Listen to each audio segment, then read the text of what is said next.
Hi, I'm Lori Clayton from Threads Run Through It in Virginia. I'm also the Gammill dealer from North Carolina to Pennsylvania. So recently we've had a few phone calls in regards to simple things that education-wise that you need with your machine. So we sat down and decided to come up with a few videos. Not that there isn't a lot of videos already on the market. There are, but you know, you can't have too much education. So we're going to start with a very easy edge-to-edge end of set. So your registration for your next row is called end of set. So that's where we're going to begin today. So stick with us, and if you have any questions, you can call us at Threads Run Through It. Phone number is 434-821-3000. If I don't answer your question, please give us a call and we'd love to chat with you. All right, so what I have is a Statler set up. And then I also have the Statler computer set up and a CAD. And this is 7.3, so if it looks unfamiliar to you, then you probably need to check and see what Creative Studio level you're at, okay? And then I also have a quilt here that's 104 by 92 that's already loaded. And we're not going to go over loading. We are going to be working on a new video with loading. The one I have right now is called Loading Lori's Way. You can find it on our YouTube at Gammill or at our website. But we will be redoing that because that video is pretty old. So here we go. So the first thing you need to do is find a design. After you load your quilt, you need to find a design. So we're going to go under Patterns, and I'm going to go to Advanced Search, and here I am again using this. I need to remember to use my pointer so you can see it. So here's Patterns, and then we're going to go under Advanced Search. Click on Advanced Search, and I'm going to go to Edge to Edge and just look at the patterns. See which ones I want to bring in.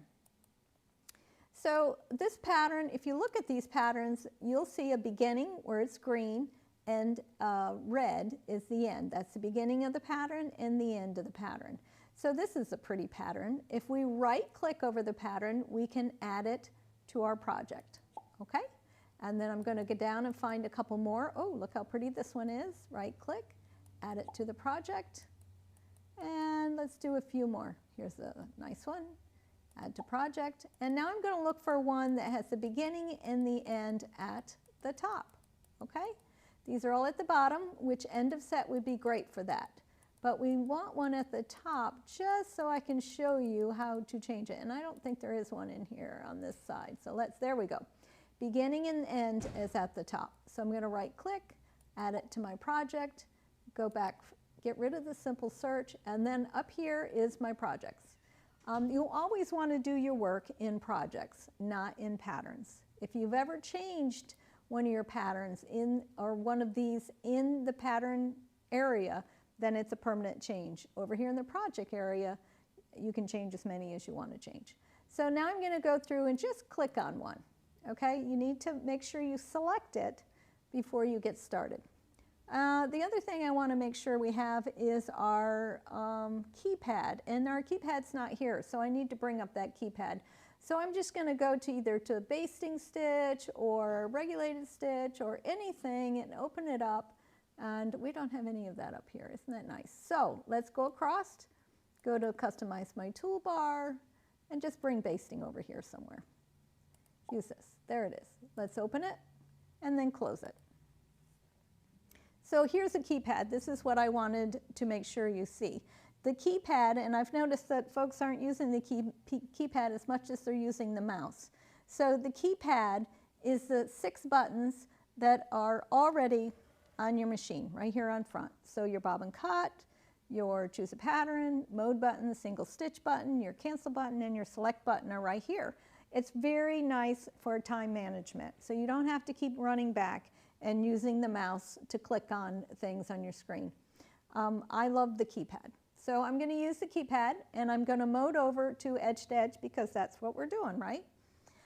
When I put my quilt on, I put my quilt on with a channel lock. So I have a straight line on the top of my quilt all the way across, and I'm going to use that as my registration. You'll see that in just a second. So I'm going to mode over to edge, and if I pass the edge to edge and I need to go back, if you hold your cancel button and your mode button That's your cancel button's in the center. If you hold it and push your mode button, you will go backwards.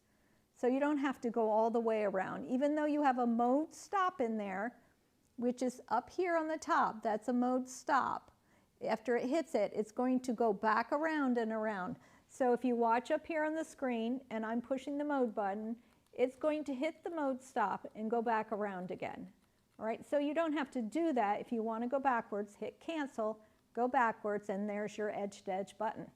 And it basically looks like an edge-to-edge. Now, after about 10 seconds, it goes away, but it's still highlighted.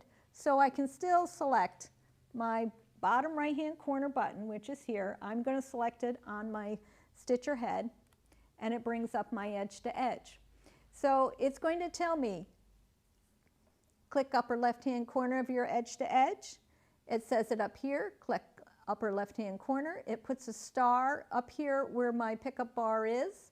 And it also tells me down here where the prompts is on the bottom left-hand side, it says click upper left-hand. It gives me the two buttons right here, but I'm going to use these two buttons on my stitcher head and not with my mouse. So I have a laser on my head. I'm going to move the head up in the top right-hand corner, left-hand corner, and I'm going to put my laser right on that straight line. So I have a nice straight line that I'm working with when I'm putting my designs in. So then I'm going to push OK, and you can push either OK, the one on the right, the one on the left, on your stitcher head. It doesn't matter. And if you hear it, that's great. If you don't, come back and turn up your volume a little bit so you can hear the clicking, okay? Volume is below your screen on the right-hand side if you have a standard screen. Now I'm going to move over to the right, okay, and I'm going to go all the way over here to the end of my quilt. It's a long quilt, and I'm going to find that same spot a little bit outside of my quilt. I tend to go outside of my quilt when I'm doing my edge to edge. I go all the way over and click the top right-hand corner. If you look at the screen, I'm going to flash over the screen real quick. You'll see that there's writing. It says click upper right-hand corner. And you'll hear the click. And now it's going to go down on the bottom right-hand corner. And at this point, I want you to hold it to the belly bar. All right, don't go to the belly bar and push it up, because then your bottom line is not going to be as straight. Even though it's going to go in square, it's good to have a nice square line to work with. Now, on the screen, it says click your lower left hand. I'm basically just marking out where my sewable area is. That's all I'm doing. I'm marking out my sewable area from my quilt, okay? There we go. Now we have a sewable area. We know this information of the quilt because we just marked it out. What we don't know is what's still left on the bars. So it's asking you to put the length of your quilt in, okay? So the length of this quilt is 92 inches, and I'm not going to allow for shrinkage. Some folks do allow for shrinkage, a ½ an inch or something like that. I'm just going to put it at 92 inches. If I'm a little off, then I can fix it at the bottom, okay? So 92 inches goes on here. I'm just going to type it in, and then I'm going to bring my cursor over to the screen. And there we have, our design comes in automatically. Now, I'm not really fond of this design. It's not the one that I want to use on the quilt. So before I make any value changes over here, I'm going to scroll through some of my designs and just look at them. So I just have to left click on them. That's it. Just go through. And I'm using this scroll bar to go up and down, okay? And you can just left click on them. And you can see that they need a little help. I need to bring them together or make them bigger or smaller. But right now I want to just evaluate them. I'm looking at them to see if they're going to be good for my quilt. Because if I take the time to fix this every single time, then time management is not working for me. So I'm going to go through each one and look at them. Oh, I like this one. So maybe I'll come back to this one. And now I want to show you something really quick, because all of these designs so far have been the beginning and the end, or either in the center or they are at the bottom. You see that?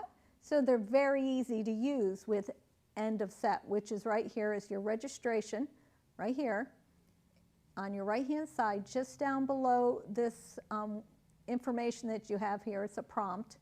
It says end of set. Okay, that's your registration for your next row. So all of them are very good for that. But this particular one that I have down here that we brought in has the beginning and the end at the top. Well, let's click on it and see what happens. So I click on it, and it gives me another prompt that says, the selected pattern start and end points are on or near the top, which may not be appropriate for end of set, because you're going to be rolling your quilt and you can't find your registration point to put in your next row. So you're like, well, that's not good, is it? But I want to use it anyways, so I'm going to say yes. So a couple things happen. It puts it in, and it goes over here where it has the registration point we looked at before, said end of set. If you did a drop down arrow, you can see there's end of set went away and place 2 pins came into place. So, but I don't want to use place 2 pins, I want to use end of set. So the first thing you're going to do is you're going to make any value changes or any changes that you want to this. And if you look at it, it's a little dense. So first, how do I look at it? So on your mouse, and I don't know if you can see your mouse here, there's a little scroll bar in the center. If I scroll out, it makes it bigger. If I scroll in, it makes it smaller. If you look at the bottom here where it says zoom on your screen, bottom right hand corner, if you push the arrow, you can make it, the plus sign, you can make it bigger, or the negative sign, you can make it smaller. So there you go. But if you make it bigger with a scroll bar, you can't see what you're looking for, right? So if you push straight down on that scroll bar, straight down, look at this, you get a hand, all right? And you can pull the quilt with your mouse, keep it straight down, into vision so you can see what's going on, right? So I'm going to scroll in and look at this and realize that this is really tight sewing. How do I know? Well, this is a 1-inch grid. Down at the bottom, again, right here in the middle, see that 1 inch? That is the size of the grid, and you can change that grid size anytime you want by pushing the minus or the plus, okay? All right, so now let's say, let's go back a little bit. I got a beginning and the end at the top. My registration says place 2 pins, and I want to change a couple things. So before I change this and swap it upside down, I need to come down here and make a decision whether I want to change any repeats or rows. This is a repeat. This is a row. On this particular quilt, I have 9 repeats and 8 rows, okay? So I'm going to take out a row, and it makes it less. So 8 repeats, 7 rows. Let's do it again. Click it, minus. Okay, so I'm a lot happier with this. So this is the one I want to use. Now that I've made all my value changes, now I can flip this and go back to end of set. How do I flip it? I'm going to put a minus in my height. So here's the height. Right here on the right hand side it says height. I've turned it blue by clicking it. I'm just going to scroll over to the front. On my keyboard, which is top right hand corner, put a minus. And then I'm going to bring my cursor over, and it automatically flips it. Now I'm got my beginning and end at the bottom, and I'm fine. Oh, not quite fine though. Don't forget to come over here and change this registration back to end of set. Okay? So remember, a minus in the height, you can flip it. Not all designs you can do like this, because some of them are going to have like a sailboat, and all the sailboat's sailing all up. So if you change it, now it's upside down. It might be upside down on your quilt, so it may not work best for you, okay? All right, so, but this is really not the design that I want to use. So I'm going to go back, and I'm going to find the design I do want to use. It's this one right here. This is cute. It'll look good on this quilt, and the customer has requested this. So I'm going to highlight it. Now, we have an issue with this design. One, I think it's a little dense. The customer has decided that she wants this to be not as dense. She wants it to be a soft quilt. So I'm going to go down here and I'm going to take a row out first. Okay? And I look at it and think, Now remember, this is inside this box. It's my sewable area, so I have lots of room in here. So I'm going to take out another row, see what it looks like. Oh, well, that looks a little bit better, and she might like this better because she really wants it to be an open design. The issue I'm having here is that I have a spacing problem. Do you see that? There's a spacing problem. So I need to pull it together. In order to pull it together, I'm going to go down here on the right-hand side. It says set spacing, okay? So I'm going to go vertical. Vertical pulls it together, and I want to go minus. So that pulls it together. Horizontal would open it up. It would open up these designs, and that means one would sew and it'd stop. It wouldn't sew again. You'd have to jump, and then it'd sew, and then stop. We don't want that to happen. So we're going to do vertical, and if you watch, as I push the vertical minus button, look, it come together, okay? It comes together, and right here is my tightest point. So if I look at that and pull it together a little bit more, there it is. That's how close it is. It does nestle a little bit, not much though, okay? So there is my entire quilt. Now what I want to do is, let's just check it to make sure. So I'm going to go in the center, bring my hand up. I'm going to slide that black up so it doesn't catch my eye, and then I'm going to stand back and look at it and make sure that my rows look like rows, or don't look like rows, that they're merging together. You guys understand. But anyways, I don't want to see a row between them. I want it to be about the same all the way across, and that's what I have right now. There are no rows. I can't see them. All right, so pull it together, and that looks pretty good to me. Now this is going to be really a wide design, but she wants that. So let me go down here. I'm going to use my crosshair. All right, this is a crosshair right here. So I'm going to push it out here so you can see it. So there's a crosshair. That is where my needle is. If you don't have your crosshair on, you need to turn it on, okay? So you bring your crosshair back over here, and I'm going to bring it down below my designs just like that. And then I'm going to back up, and I'm going to look how big this is. That is really, really big, too big.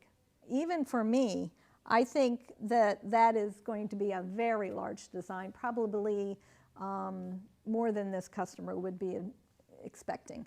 So I'm going to add that row back. There you go. Now, before I say it's okay, I need to make sure that I'm still nestled in there and everything looks all right. Right, so I think that looks much better. So now when I put my crosshair up there and look at where my rows are, I think that's even better. Okay, so I'm happy with this, and I think the customer will be happy with it. She's not going to see much because I'm using a white thread. The last thing that you're going to do after you say okay, I'm happy, I've looked at the length is correct. This is the width and height of my pattern. It have 6 repeats and 6 rows. My horizontal is 0, that's the space between them this way. My vertical is the space between them this way, is minus 0.7, and I'm pretty happy with all of this, okay? Up here it's telling me that I'm adjusting my edge to edge, and also down in the prompt, down here in the bottom left-hand corner and the top right-hand corner are my prompts that tells me what to do next.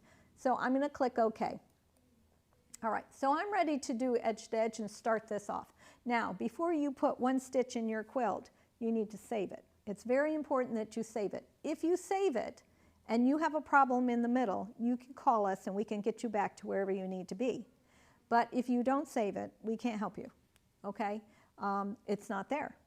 You'll have to start all over again. So go File, go Save Project As, and then type in what you want to call it. So I'll call it Lori, and then I'm going to put a number 2 after it because I have a Lori in there. Okay, Lori number 2, say Save, and there it is. And down here in the bottom left-hand corner under the prompt, it says Project Saved as Lori 2 under Projects. There you go. Now all I have to do is start quilting.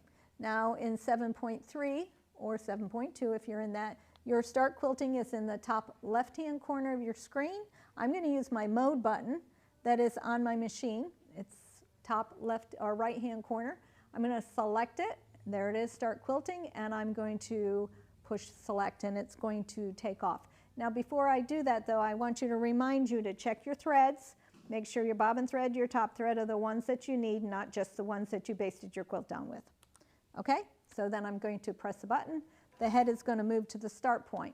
Now my start point, I'm just going to stop right here because I'm not real happy with this because my start point is on my quilt and I don't want a knot on my quilt. So didn't realize this was going to happen, but it tells you something else. So this is what I'm going to do. I'm going to cancel this. Just push your cancel, which is in the center. It says, are you sure you want to cancel because you haven't sewed this out yet? And I'm like, yes, I'm sure I want to cancel. Okay? So I'm going to cancel it, and I'm going to put my head right on the edge of my quilt, and then I'm going to come up here, bring this over. I'm going to select this, find my start point on here, which is right here. Do you see my crosshair and my start point? Or I want to pull this out past my crosshair, so past my quilt, because I have my needle sitting on the edge. So I'm just going to, you can double click on this and bring up your nodes, or you can go to F7, bring up your nodes, and I'm going to just grab this node and I want to bring it out. So my tie off is not on my quilt. Now I'll have to do this for all of them, all of the designs that are in here for each row, okay, because every one of them is going to fall in. Or I could pull out everything at once, but then it might stretch it out a little bit. So I'm just going to do this. It works. Works for me.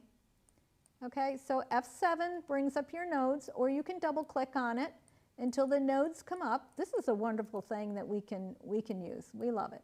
And I didn't expect this to happen, so it's one more thing I get to teach you. How's that? So see, remember that crosshair? I'm going past my crosshair. Oh, I'm very happy with that. Click off from it. Now I'm going to go up here, top left-hand corner, just push that save button again to make sure all my changes have been made. And then I'm going to mode over to start again. First one over, select it.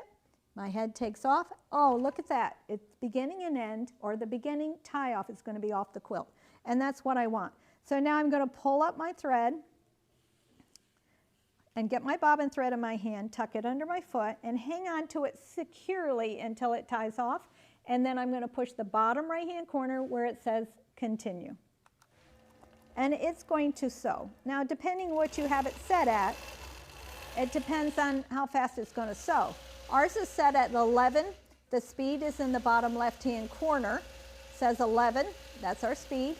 And then our stitches per inch is 12, and that's set right next to the speed. Now, all we're going to do is watch it stitch out, and then we're going to come back and roll the quilt. Okay? We'll be back with you in a moment.